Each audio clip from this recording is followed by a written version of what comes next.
Good morning. It's about 7:30, 7:15 on a Sunday morning. And as I have propounded before, I do not go to church.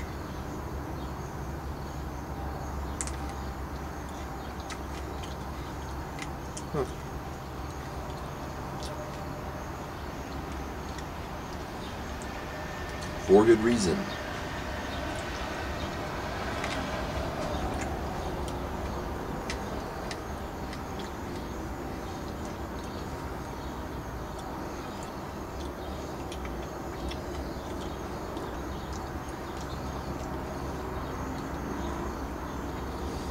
All the rest of the little children snuggled up in their beds, taking a Sunday nap.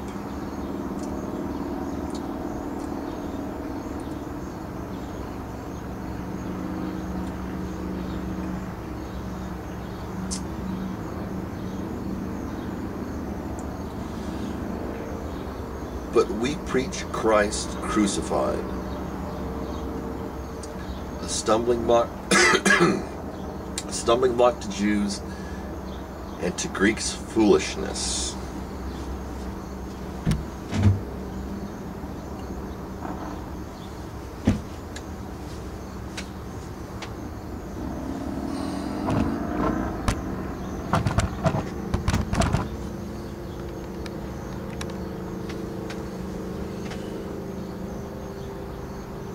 Why foolishness?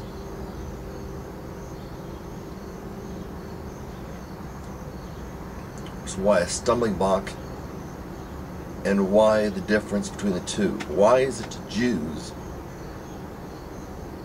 a stumbling block and to Greeks foolishness?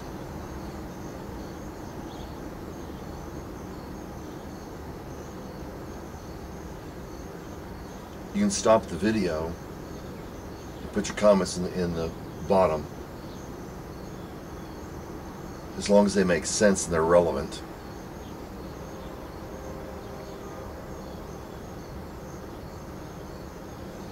Any guesses? Are you like most people? It just says, well, that's what it says, so that's what it must be, without any reasoning behind why it says that?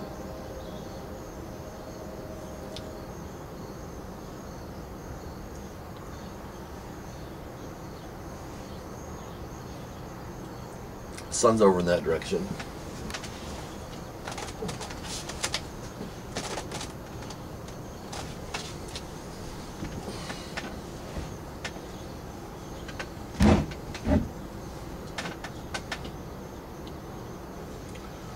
Why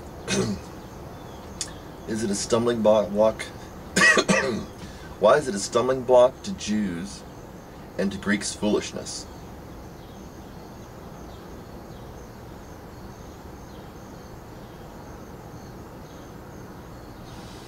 But to us who are being saved, the power of God and the wisdom of God.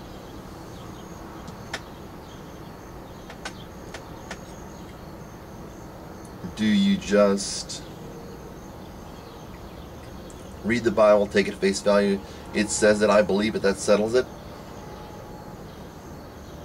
So you're not supposed to think like Paul, or just think Paul got it from somewhere and he doesn't even use his mind when he's writing it.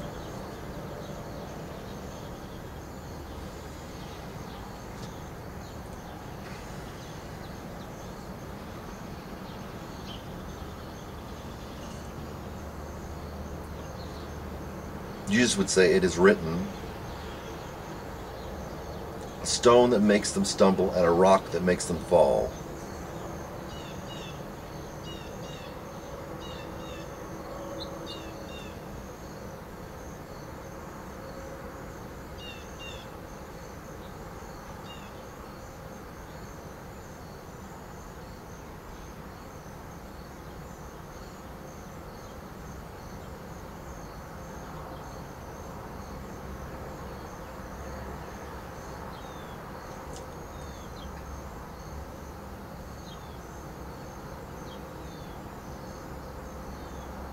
The stone that the builders rejected has become the capstone, and it is marvelous in our eyes.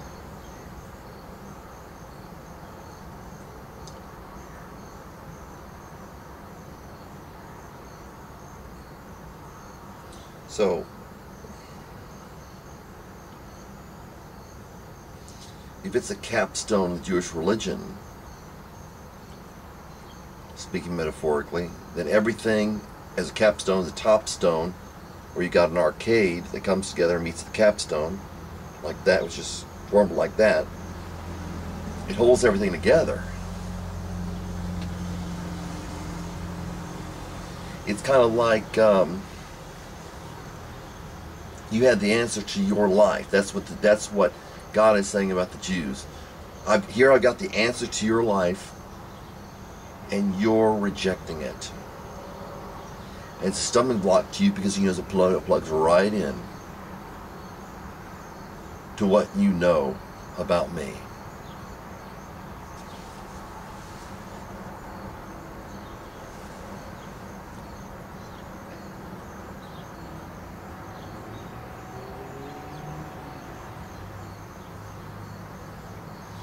Jesus was the answer to the Jewish religion. And they kept saying, we're talking about morality, and we're saved by our morality. And then Jesus came along and lived that morality. And converts to Christ, whether Jews or the nations, or other nations,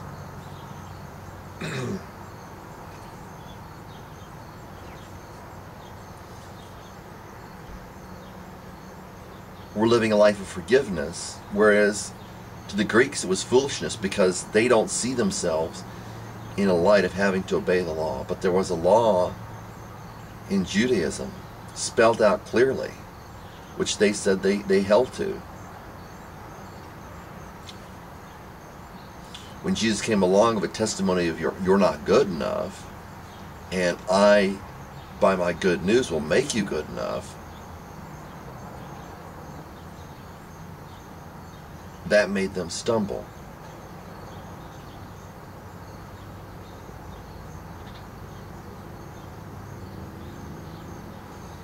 They had seen the righteousness they eschewed, it had written. And as Paul said, as to legalistic righteousness, as for the law, faultless. They were doing the works of the law. They said, we're doing what's right. And then Jesus came along, and his morality was greater, and they couldn't handle it.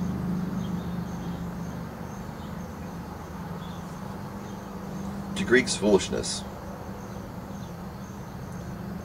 What do I need to be saved from?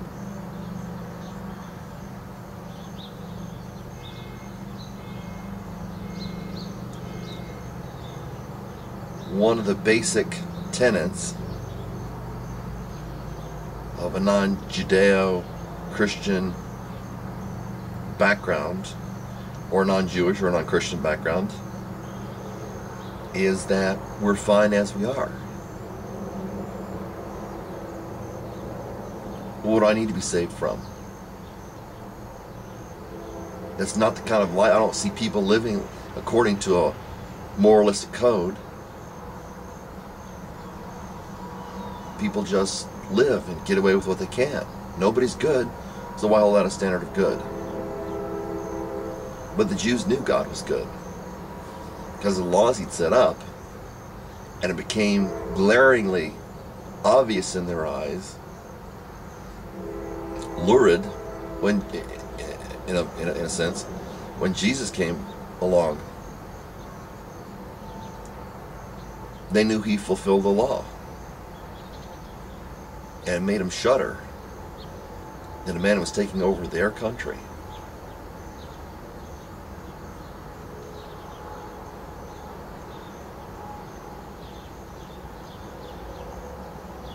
But it was not a part of the Greek religion.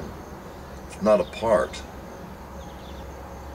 of our religion because we don't have the requirements even modern Christianity, that the Jews had.